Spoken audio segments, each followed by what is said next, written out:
Hello and welcome back to the Scoop with Coop. I'm of course Coop, and in today's video, we're going to be talking about the NBA Finals and going through a preview of how the game might look like and also breaking down what are some things that worked out for both of these two teams. And when you look at this finals matchup, right, very interesting, very unexpected, and it should result in some very good basketball being played. And I'll start over with the Eastern Conference team being the New York Knicks. They're one of the hottest teams of basketball.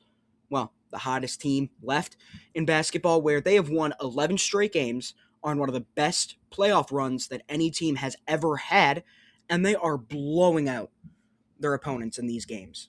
I mean, they are decimating. They're winning by close to 20 points per game each time. I mean, it is not close. Whenever they are in this stretch, whenever they are playing basketball, they are not just playing, they are destroying the competition. And what makes it work for this Knicks team is they don't have any major weaknesses. Usually when you look at this team, you'd say, oh, okay, just go at Jalen Brunson on the defensive end, right? That'll work out well. They've done a phenomenal job of hiding him. They have allowed these switchable wings, as well as Karl-Anthony Towns, to be good to great defenders, to hide Jalen Brunson being an okay defender for his height and stature, but if you're 6'2", at best and 190, you're going to get pushed around, and that's what usually you would want to see. Usually teams would want to do that. Unfortunately for them, the Knicks have been so good with how they've played defense here that it hasn't mattered that Jalen Brunson isn't exactly the biggest guy. And I think that that's a credit to Mikal Bridges and OG Anunoby, those two especially, where those two are phenomenal on the perimeter. They're lengthy, they're able to move, great lateral movement, great lateral quickness, and they're also very disciplined and just tenacious defenders. And when you have two of those caliber players, that means that you're going to try to go away from them. And that usually meant going after either Jalen Brunson or Karl-Anthony Towns. And historically, that was a decent way to win. I said historically, not currently. As Karl-Anthony Towns has been a phenomenal defender, or at least a much better defender than he was in previous years. Whereas now, while his fouls are still not great, 4 fouls a game you can live with, and a couple points of in some of the games, like in Game 4 of the Cavs Knicks series, he didn't pick up his first foul until in the second quarter. Like, you're not getting as many of those, Carl. What are you doing type of fouls, where it's just the dumbest thing. Like, that isn't happening anymore. Where you are seeing a legitimately good Karl-Anthony Towns defensive performance, as well as you're not able to attack him offensively as much either, where he's a much better passer. He is so much more well-rounded than he was in the past, where it's like, sure, technically is his scoring numbers as good? No, but also I don't care because he's playing much better overall basketball. So if you have 3 players where you're not worried about them getting exposed defensively, and you also factor in whether or not you see Josh Hart play, or if you see Landry Shamet, or if it's a different look there. You don't have many weaknesses you can exploit. The Knicks are big, right? Because you have Karl-Anthony Towns. He's a big man. You have Josh Hart, where, sure, he may not be the tallest guy, but he's going to either out-rebound you, or he's going to do just enough to annoy you and irritate you to the point where he can wear you down. And then you also have bigger wings in OG Anunoby being 6'7", 240. You then have Mikal Bridges being 6'6", 210. Like, technically, they're not like everybody 6'8" or taller, but you feel that because of their length. Like, they are one of the lengthiest teams in the league, or at least that's how it's perceived, to me at least. Where you're seeing them be handsy defensively, where they're able to get steals and generate turnovers, because they're averaging 9 steals a game. Like, and most of that's coming from Josh Hart, where he has 2. Bridges, Towns has 1, and Anunoby has 2. Like, legitimately, they have 3, 2, depending on the night, 4 good defenders out there, and 2 great defenders out there. So, when looking at how this team's going to stack up against the Spurs, perimeter defense, they're good. Like, you're not going to see as many just completely uncontested, wide open 3-point shots that you would have seen in the Thunder series. I also think they learned from that series where it's like you can't just leave perimeter players open.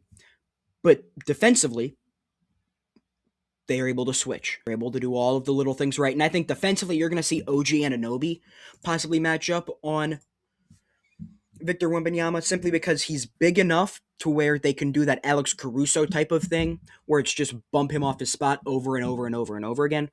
But it's also that way you can't allow the guards inside to just keep cutting to the basket over and over when Victor's out there.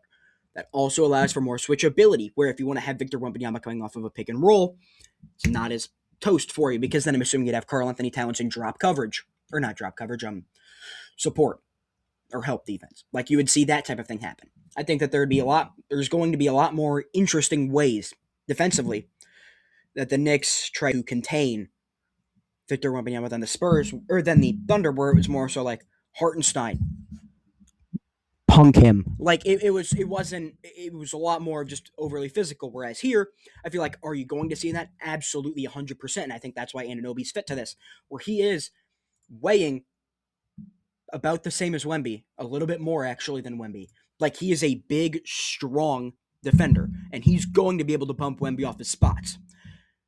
And you also factor in like Jalen Brunson. They're probably going to put him on Champagnie, where it's just like, please don't cut inside and you're good. Like just have him be a corner, like a corner sitter. You're going to see like Josh Hart. Maybe he matches up on if they want to do a Stephon Castle or a Devin Vassell. I think Devin Vassell would be the matchup for him. And then put Mikal Bridges on Castle. And then I don't want to say like Karl-Anthony Towns directly on Fox, but more so have him be wherever Fox is, have him kind of shifting over to that side of the court where it's like go into more of a zone look. Like I think that's what you're going to do, kind of do, I don't want to say a box one, but more so like a zone, but tracing on man, where it's like we're going to adjust based on how Wemby looks, and we're just going to, instead of being just strictly zone, whoever's going to be the paint defender, get on Wemby. Like I think that's how they're going to play a little bit. And I think that they're going to, for New York's sake, hopefully they're able to neutralize him and make the other players have to step up and beat them, right? And moving over to the Spurs team, right, what makes them so great is that Wemby uses all of the attention defensively, and that allows for other players to step up and elevate. In particular, Stephon Castle, De'Aaron Fox, Devin Vassell, Dylan Harper, like all of these guys are guards. That is not a great matchup for this Knicks team, where the Knicks are taller. Castle, right, 6'6". Whoever he's being guarded, if he's being guarded by like one of the two main wings, he's shorter. Fox, I'm bigger than him, girth-wise at least. He is a lighter player. Like, anybody, like Josh Hart, that might not be a great matchup, actually, because Josh Hart isn't fast enough to deal with him anymore.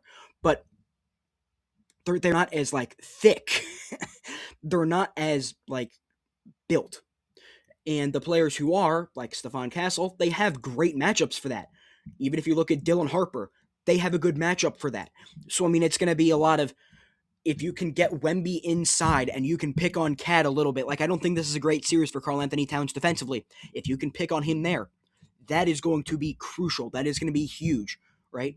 You're going to need Wemby to come out aggressive because in the games when Victor Wembanyama shot on average over 15 shots, they win. Except for one game, and that was Game 7. And let's face it, Wemby got a ton of help there in that game. Not to say Wemby wasn't great or not like spectacular or anything, because he absolutely was. But whenever you have Champagnie 20, Fox 15, Castle 16, Harper 12, Johnson 11, and blocked by Cornette, like whenever you have those things happen, you're not going to be able to just say, oh, okay, Wemby, 8 shots will do it. Like, no, he needs to be aggressive and he needs to come out firing. I do think that this is a better matchup than OKC is. So I think you could see more, at least for Victor Wembanyama, a lot more of the passing, a lot more of the well-rounded play. I also think that this is not a great matchup for him as a rim deterrent, because this team loves to they like to see him attack the paint, but they don't do it in a traditional sense where it's like, oh, you're just going to have Wemby just crash down on help and magically get it there. Like, it's a lot more of the intricate. It's a lot more of the focused. And I do think that if there is one player that Wemby could have an impact on, surprisingly enough, it would be Jalen Brunson. where it's like they're going to do very similar things to what or at least I think the Spurs are going to do things very similar to what they did to SGA early on in this series, where it's not going to be a straight up double.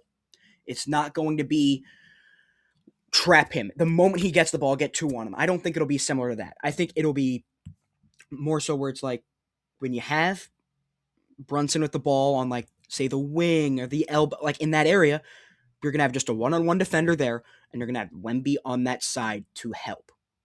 And so if there's like three players on the, like, outside on the rest of the world, right? Circle, not a great analogy, but we'll roll with it. If you have players there and you have someone in the corner, you're going to be susceptible to a cut. You're going to be susceptible to, if you can get off-ball movement. Like, this is going to be a big series where Brunson's playmaking is going to be crucial. This is going to be a big series for him passing the ball and being a lot more well-rounded and a lot more of a, I don't want to say a team player because, I mean, he is a pretty good team player. Like, if you look at even in the previous series, that's what the Cavaliers tried to do, and he kind of cooked them a little bit, where he had 8 assists, right? He had 8 assists and 26 points. The one thing, the three-point shot wasn't falling. He only shot 18%. So it could also be that you just let him beat you from three, which I would be flabbergasted if that was, like, attempted. But I do think that this Spurs team, can they guard the Knicks? They absolutely can. The Spurs are a much better defensive team, in my opinion. They are a lot more difficult to shake offensively, where it's their defense is just so tenacious. And I'd say the big point that gets brought up is, oh, their youth and inexperience. I think that plays into their favor, where it's like they're not afraid. They are not like, oh, I don't want to pick up a foul here. I'm going to hack him until he bleeds. Like, they're going to play physical. And that's something that when they won against OKC, they were physical defensively. They were handsy. They were gritty. They were tough. And that is a testament to the youth, I feel as though. Where it's like, sure, technically they're not as defined, as refined. They're not as specific with some of the aspects of their game, but they have the youthful energy. And I think that is something that defensively they can use to their benefit. I also think just having Wemby as a rim deterrent, nobody is better at that, maybe ever. And I mean, let's face it, attacking the paint with him there is going to be a little bit tough if you don't do more of the so many different moving parts around to where you try to use the youth and inexperience and just the Spurs not seeing everything yet, not seeing all of the just extreme offensive looks where it's like, okay, defensively, I have no idea what's going on over there in the corner. I'm going to go help out there. Oh, turns out in the other corner, there's something going on there. Like, I think you're going to see a lot more of plays being called, and you're going to see a lot more of a shift having to happen defensively compared to what it was in Game 7 against the Thunder, where it was just, hey, SGA, you got us. And it's just guard SGA and hope that he alone doesn't outscore your team. Like, that's going to be the shift, where it's not going to be Jalen Brunson ball, or at least hopefully not, because I think the Spurs would honestly prefer that it just devolves into Brunson ball. And then offensively, this is going to be a little bit more of a test than the Thunder, at least in my opinion, where they have a better center and they have better center play. And yes, Chet Holmgren is a much better defender than Karl-Anthony Towns. Chet also went to the bathroom down his leg, right? He played terribly.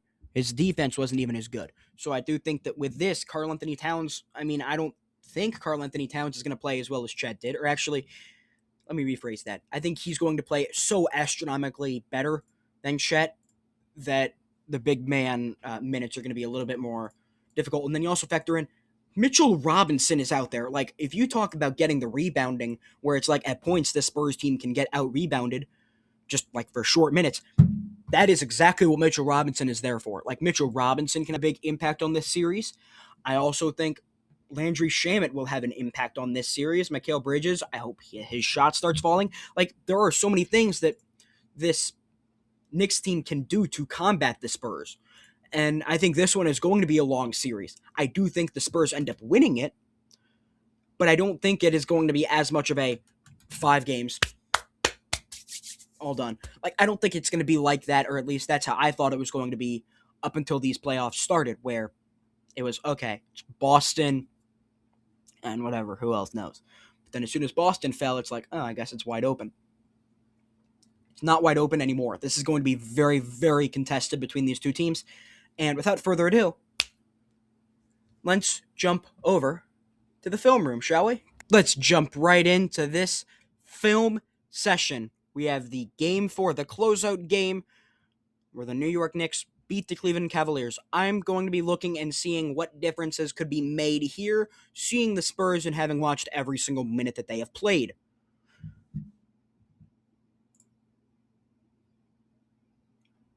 Ooh, very nice, very nice. Let's...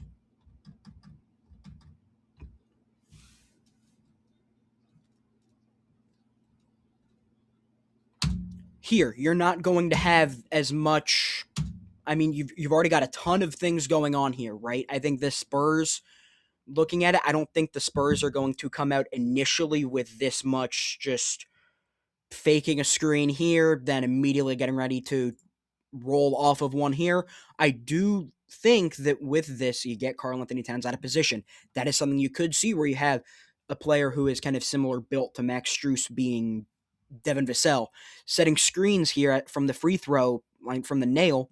You could see a lot more of like a Victor Wembanyama-ish, like being a passer because he's going to get all the attention. So it's going to be a lot more of a let everybody else eat.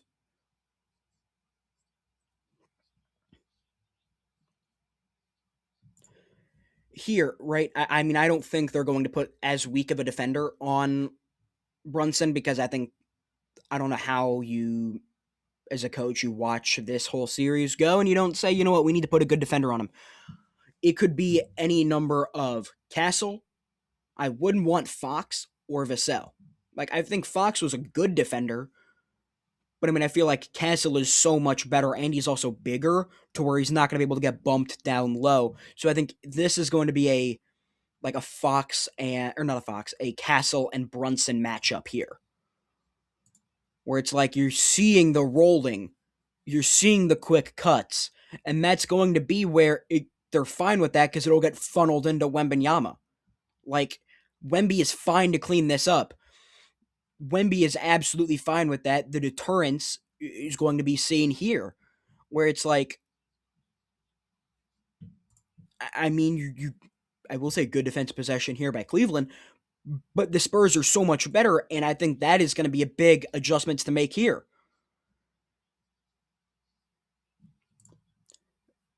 All right, here, I don't think you're going to see a whole lot of this as the Spurs are, I think they're better when they just play calmer and not as quick with it, and they're just more relaxed and chill with it, where they're not running all over the place. Like, that's where they are better, in my opinion. Here, we get kind of a pseudo double where it's like, okay, if he gets burned initially, he's going to roll down, or he's going to play help as well as Allen may help as well. So you could get some type of communication error here. But so, I mean, you're going to see this kind of similar to what you saw from SGA, where it's like his eyes, his eyes, his eyes, his eyes, his eyes. There are 5 sets of eyes all staring on Jalen Brunson. Like here, you get kind of 2. You get and sorts 2 to the ball, which leaves it open to a cut where it's like you get up here. Harden is too. I've already gone on my Harden rant. Harden is too busy looking at the ball to just not see this cut incoming, as well as you have a screen set here. So this could be very similar to where it's like if you have Wemby doing his ISO, or if you have Castle getting ready to go do his get down the paint, where you can see maybe like a screen set for Champagny to come out here. And it's, I mean, there could be a lot of fun things that you could have going on.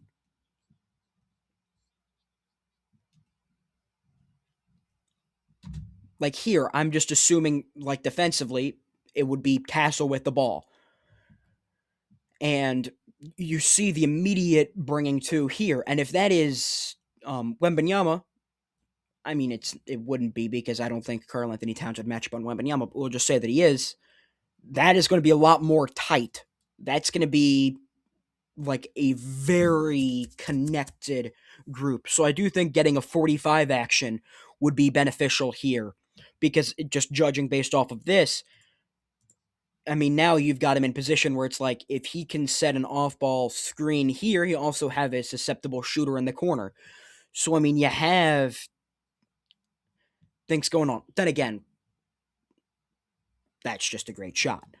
So I mean, I do think that there is some things here where it's like, again, I don't think that this would be the look that you would get, at least, but you still have the double where you have two defenders in sorts, where it's just you have this kind of shell set up to where it's like, sure, you're outnumbered technically, but you have enough space, and if you just do this, you're able to deflect the ball. Like, that is something that I could see going on. And so you get kind of the make anyone else beat, where it's like, he's not technically isolated because he has help. Like, Jared Allen is right there, and if that's Wembanyama, that is a big deterrent. That's the thing, where if you can get moving, if you can get the Spurs out of their momentum and out of their spots, that could leave you with susceptible shots being taken. And I'm assuming Hart would be similar to a De'Aaron Fox, where it's like not as heavy of like defensive attention brought to him. Here, playing out fast, right? The Knicks, if they can execute on that end, that's where the Thunder are able to get their runs in. And we're gonna be breaking down part of the Thunder Spurs game as well. But if you're looking, I mean, it's if they're able to play out fast in transition, that is going to be huge. And on that note, let's go over and check out Game 7 between the Thunder and the Spurs. All right. Here you see kind of a double screen set where it's like Wemby, you get the immediate pressure on him, so expect to see a lot of just trying to deter him from it. Again, same thing here. Going to be all sorts of hand fighting all the way through. I mean, that's more so just regular defense trying to cut up the pass. Not great here by Wallace. So, I mean, you get kind of this weird defensive look. I do think that if Wemby can have that confidence, that would attract more attention. And speaking of attracting attention, this would be Karl Anthony Towns here, which if he can become a good playmaker or do exactly what he does here, that's just going to be barbecue chicken every time. I mean, that's going to be like crucial here, where it's like if you can have Wemby setting screens and have like people thinking twice, where it's like, okay, you have Vassell coming off, and if that's like, say, Brunson or something, you're going to be able to either attack the switch or you're going to be able to play into your own favor. Where it's like, here, you're going to, like, Wemby, if he can be a good screen setter, that is going to be crucial going forward, facing up against the Knicks, where they are able to very comfortably switch, like, 4 defenders. Here, I mean, this is just got to get someone else out there to help or just be a big shot maker. Like, this is going to be a big Vassell series where they're going to sell out on 3 individuals. If you can step up and elevate, that is going to be key. I'm expecting a lot of this.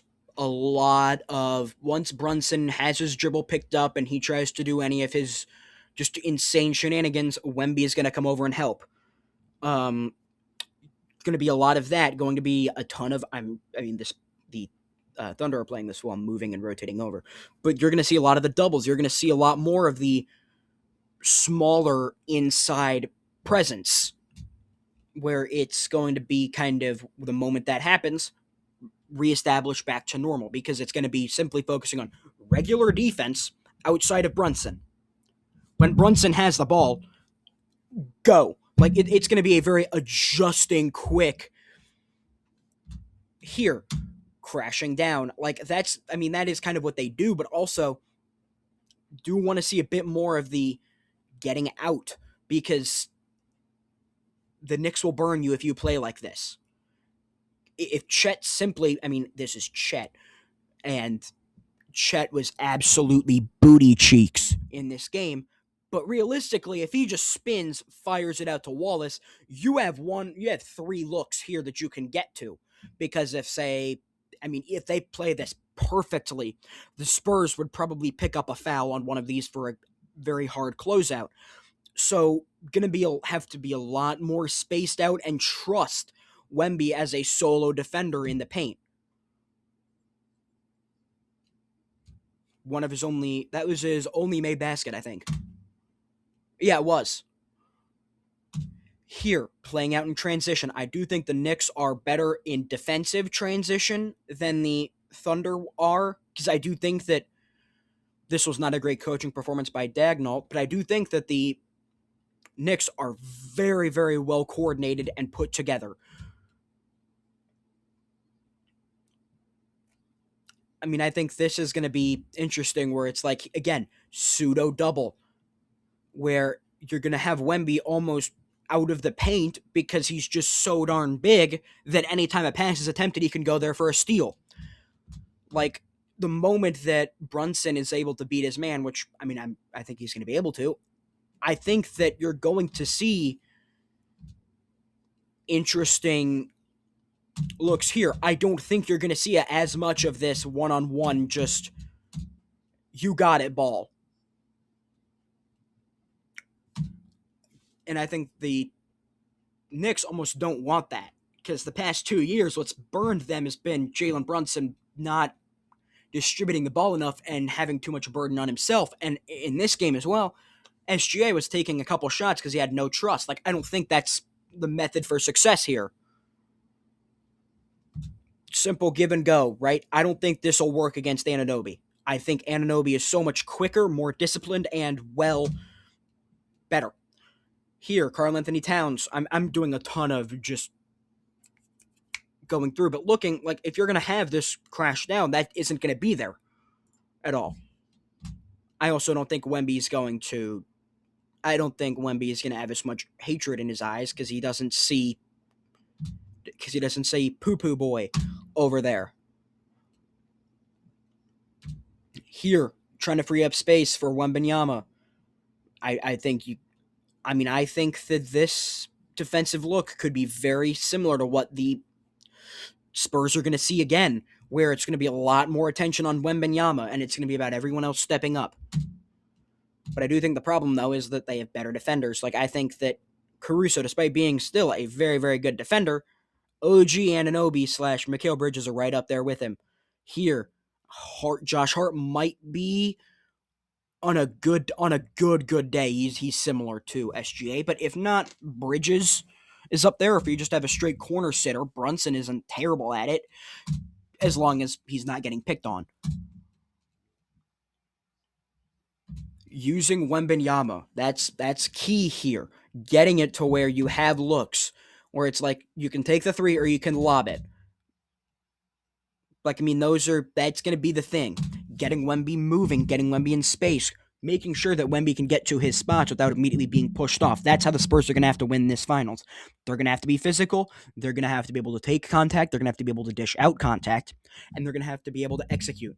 So if I was to pick, I would say Spurs in 7, I guess. I think this is going to be a very competitive series. I'm looking forward to this series massively. This is going to be so much fun to watch. Going to be awesome to get to see more Victor Wembanyama and more Jalen Brunson. And I will say, if people don't like SGA's foul baiting, right? If people don't like some of the calls that he's going to get, just wait for Jalen Brunson. Because that's going to be something to notice. But we've reached the end of our basketball analysis and prediction voyage. Make sure to go ahead and give this video a like. Make sure to go ahead and subscribe as well, as it's absolutely crucial to the channel. Pretty cool. We are on the road to 50 subscribers. That's pretty cool. I'm ecstatic about that. Make sure to go ahead and comment who you got, Knicks or Spurs. But this is The Scoop with Coop, and until next time, so long, everybody.